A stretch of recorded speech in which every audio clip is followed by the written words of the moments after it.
구독과 좋아요는 사랑입니다. 여러분 반갑습니다. 말씀 창고의 서현 목사입니다. 오늘도 시청해 주셔서 감사합니다. 오늘은 전도서 9장 11절부터 18절 말씀입니다. 우리는 계속해서 전도서 말씀을 통해서 인생에서 일어나는 여러 가지 일들을 바라보고 있습니다. 우리가 전도서 말씀을 통해서 알 수 있는 내용은 우리의 인생은 우리가 제대로 알지 못한다는 것입니다. 우리의 인생에서 어떤 일이 일어날지 알지 못하고 또한 그 일이 어떤 의미인지도 제대로 알지 못하기 때문에 우리의 인생을 우리가 판단할 수도 없고 또한 우리의 인생을 우리가 조절할 수도 없음을 이야기하고 있습니다. 그렇기 때문에 하루하루 살아가는 가운데 우리에게 주어지는 즐거움을 즐기며 또한 하루하루 충실하게 살 것을 이야기하고 있는 것입니다. 오늘 말씀도 그와 같은 내용을 전하고 있습니다. 오늘 말씀의 핵심은 지혜입니다. 오늘 말씀을 통하여서 하나님께서 우리에게 무엇을 말씀하시는지 함께 묵상해 보기를 원합니다. 11절 말씀입니다. 내가 해 아래에서 또 다른 것을 보았는데 발 빠르다고 경주에서 이기는 것이 아니고 강하다고 전쟁에서 승리하는 것도 아니며 지혜롭다고 먹을 것이 생기지 않고 총명하다고 재물이 생기지 않으며 배웠다고 총애를 받는 것도 아니다. 오직 그들 모두에게 때와 기회가 있을 뿐이다. 전도자가 본 결과는 무엇입니까?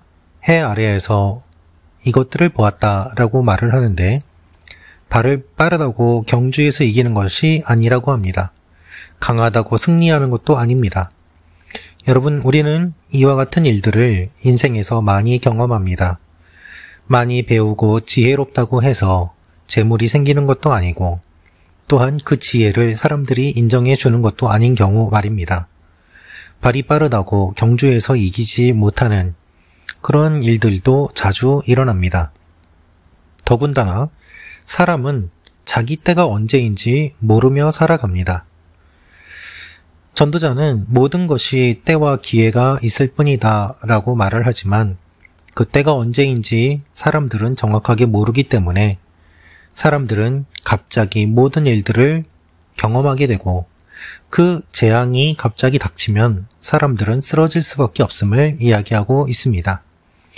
여러분, 우리의 인생에서 여러 가지 일들이 일어나는데 그 일들은 한꺼번에 일어납니다.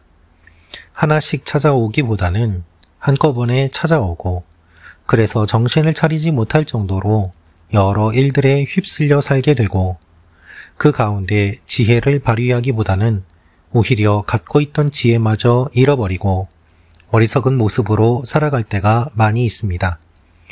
여러분의 인생 가운데도 그와 같은 일들이 일어난 적이 있지는 않습니까? 저희 인생 가운데 그와 같은 일들을 많이 경험하였습니다.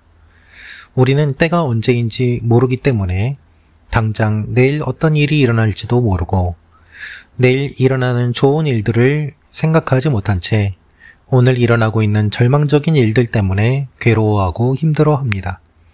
그것이 우리의 유한함이요 우리의 인생임을 전도자는 이야기하고 있습니다.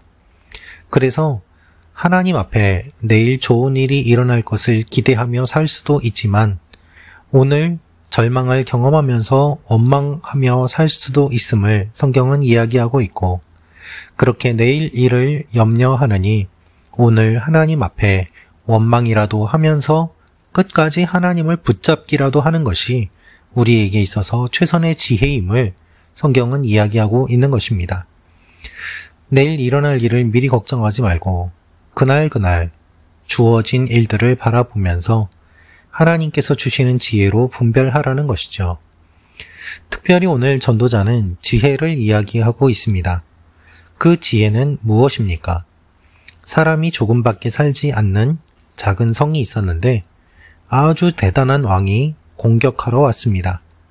그런데 그 성에는 가난하지만 지혜로운 사람이 살고 있어서 그 사람이 자신의 지혜로 성을 구해냈습니다. 문제는 이렇게 구해낸 사람을 사람들이 기억하고 존중하고 대접해주는 것이 아니라 아무도 그 가난한 사람을 기억하지 않았다는 것입니다. 그래서 전도자는 그 모습을 보면서 이렇게 탄식합니다. 16절입니다. 그때 나는 지혜가 힘보다 낫기는 한데 가난하면 무시만 당하고 말이 먹혀 들어가지 않는구나 했다. 그랬습니다. 그가 가진 지혜로 존중을 받기보다는 그가 갖고 있는 외형적인 모습 때문에 사람들에게 무시를 당하는 상황, 그것을 바라보며 사람들의 어리석음과 그의 지혜가 대조적으로 보였고 전도자는 그것을 보며 한탄하고 있습니다. 지혜자가 성을 구하였지만 그렇게 구원받은 사람들, 살아난 사람들은 그 사람을 무시합니다. 여러분, 이와 같은 일들이 우리의 삶에 많이 일어납니다. 우리의 삶에 눈에 띄는 사람들은 사실 매우 소수입니다.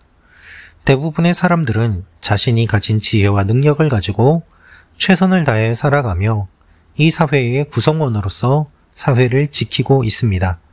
하지만 이 사회는 그러한 사람들을 잘 기억하지 않습니다.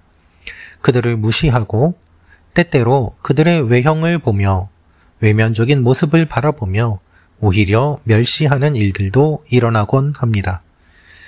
그가 가진 진정한 모습을 보는 것이 아니라 그가 보여주는 외형적인 모습으로 쉽게 판단하는 것 말입니다. 그래서 우리는 사람의 직업을 가지고 사람의 귀천을 판단하고 지금 그가 하고 있는 일을 바라보면서 그를 무시하곤 합니다. 저것 봐, 저 사람이 지금 저와 같은 일을 하는 것을 보니 예전에는 공부도 못하고 여러 가지 문제를 일으켰음이 분명해 라며 판단하는 것이죠. 그러나 실제로 그렇습니까? 그렇지 않습니다. 예전에 훌륭한 사업체를 운영하다가 갑자기 어려움을 만나서 지금 임시로 그 일을 하고 있는 그와 같은 분들도 분명히 계시지 않습니까? 예전에 그가 살아왔던 모습이 최선을 다해서 열심히 살았다고 해서 지금 부자가 되고 잘 살고 또한 형통한다고 볼 수는 없습니다. 열심히 살았지만 더 좋지 않은 모습이 되고 또한 계속해서 아래로 내려가는 그와 같은 모습을 우리는 주변에서 또 우리 삶에서도 자주 보곤 합니다. 그렇기 때문에 전도자는 이렇게 이야기하고 있습니다. 어리석은 사람의 외침보다는 지혜로운 사람들의 조용한 말에 더욱 귀 기울여야 한다라고 말입니다. 어리석은 사람들의 외침에 우리는 귀를 많이 기울입니다. 그러나 실제로는 지혜로운 사람들의 조용한 말에 더욱더 귀를 기울여야 합니다. 지혜로운 사람들은 큰 소리로 말하지 않습니다. 그들은 조용하게 말을 합니다. 그들의 소리에 귀를 기울일 때 우리는 그들의 지혜를 얻을 수 있습니다. 따라서 지혜로운 사람들의 지혜를 얻기 위해서는 조용히 겸손하게 낮은 자리로 그들에게 다가가야만 합니다. 그렇게 한 사람 한 사람의 목소리를 들을 때 더욱더 많은 지혜를 얻을 수 있게 되고 교만하여서 귀를 닫을 때에는 아무런 지혜도 얻을 수 없게 되는 것입니다. 그 결과는 무엇일까요? 18절을 보면 죄인 한 사람이 많은 좋은 것들을 망치게도 한다라고 되어 있습니다. 여러분, 어떤 한 가지를 만들고 그리고 노력해서 쌓아놓는 것은 매우 많은 노력과 힘이 필요합니다. 그러나 그것을 망치는 것은 한순간입니다. 예술가가 오랜 시간 조각을 하여서 멋진 조각을 만들었는데 그것을 부수는 것은 한순간이 되고 맙니다. 얼마 전 눈이 내렸습니다. 그래서 열심히 눈사람을 만들었습니다.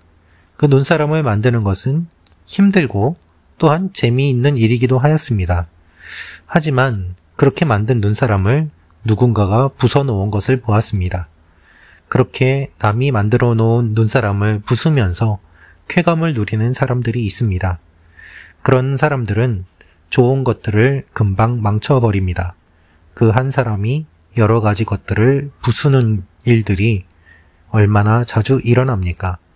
한 사람 때문에 성이 구원을 받기도 하지만 한 사람 때문에 모든 것을 망치기도 합니다.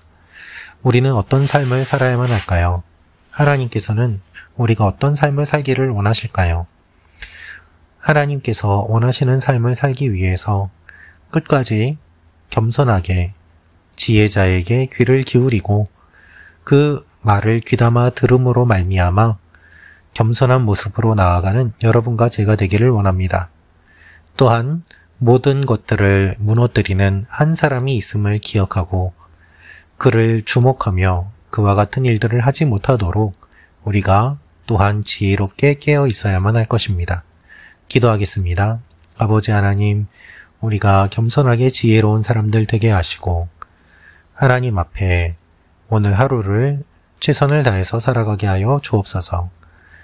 말씀 창고 가족 여러분 한 분 한 분을 붙잡아 주시고 얼마 남지 않은 한 해 잘 마무리할 수 있도록 인도하여 주옵소서. 예수님의 이름으로 기도합니다. 아멘.